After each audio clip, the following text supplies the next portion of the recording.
Lux তারকা থেকে রূপালী পর্দা, তারপর বিশ্ব মঞ্চ ও বলিউডে দেশের প্রতিনিধিত্ব করেন অভিনেত্রী আজমেরী হক বাঁধন। তবে তার এই চলার পথ মোটেও মসৃণ ছিল না, কারণ পেশাগত নানা সংকটের পাশাপাশি ব্যক্তিগত জীবনেও সংগ্রামটা একাই করতে হয়েছে তাকে। মেডিকেল কলেজে পড়াকালীন বাঁধনের প্রথম বিয়ে হয়। এ সংসার ভাঙার পর হতাশায় ডুবে গিয়েছিলেন। সবকিছু কাটিয়ে দ্বিতীয়বার ঘর বাঁধেন বাঁধন। এ সংসারও সুখের হয়নি, বরং বিচ্ছেদ, সন্তান নিয়ে দীর্ঘ পথ সংগ্রাম করে পাড়ি দিয়েছেন। কিন্তু প্রাক্তন দুই স্বামীকে মহান বলে মন্তব্য করলেন এই অভিনেত্রী। ২৪-এর গণ অভ্যুত্থানে সক্রিয় ভূমিকা পালন করেছেন বাঁধন। ফলে তার সহশিল্পীদের কেউ কেউ ক্রমাগত আক্রমণ করে মন্তব্যই করে যাচ্ছে।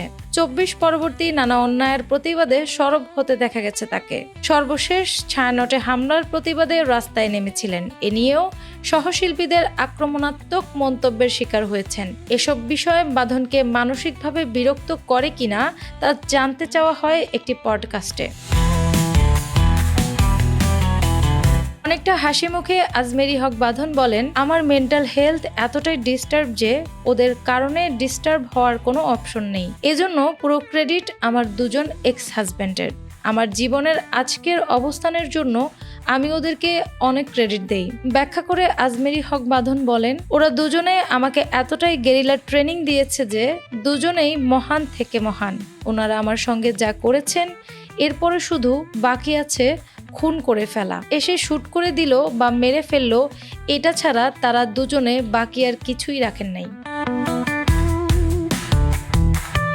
প্রাক্তন দুই স্বামীর প্রতি কৃতজ্ঞতা জানিয়ে আজমেরী হক বাঁধন বলেন, সুতরাং তাদের প্রাক্তন স্বামীদের কাছে আমি কৃতজ্ঞ, কারণ তারাই আমাকে আজকের বাঁধন হতে অনেক সাহায্য করেছেন। কথাগুলো কিন্তু সার্কাজম বা তাদের ছোট করার জন্য বলছি না। আজকের বাঁধন হতে তারা আমাকে ভীষণভাবে হেল্প করেছেন। ২০১০ সালে ২০ বছরের বড় মাসরুর সিদ্দিকী সনেটকে ভালোবেসে বিয়ে করেন আজমেরী বাঁধন। এটি তার দ্বিতীয় বিয়ে। প্রায় ৪ বছর সংসার করার পর ২০১৪ সালের ২৬ নভেম্বর আনুষ্ঠানিকভাবে বিচ্ছেদ হয় তাদের। বাঁধন সনেট দম্পতির একটি কন্যা সন্তান রয়েছে। এরপর আর বিয়ে করেননি এই অভিনেত্রী। অ্যানি আক্তার, বাংলা বাজার পত্রিকা।